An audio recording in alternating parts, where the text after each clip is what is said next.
لطفی لطیف. لطفی لطیف، فال از حافظ. میگویند سیاوش نام شخصی یکی از ملازمان خاص شاه عباس صفوی بود و شاه به او توجه زیاد داشت و همین امر باعث شده بود که حاسدان و بدبینان سیاوش را چشم دیدن نداشتند. آنها در حق او بدگویی کرده شاه را نسبت به سیاوش خشمگین ساختند و او را برای کشتن سیاوش ترغیب نمودند.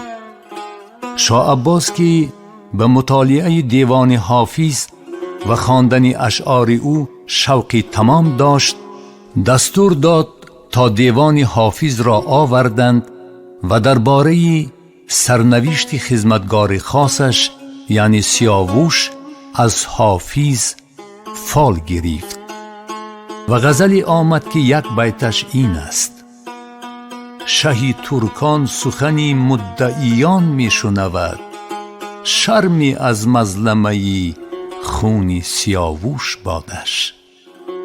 شاه عباس از این جوابی بجای حافظ از کشتن ملازم خاص خود صرف نظر کرد و در حقش اکرام و لطفی بی حد نمود.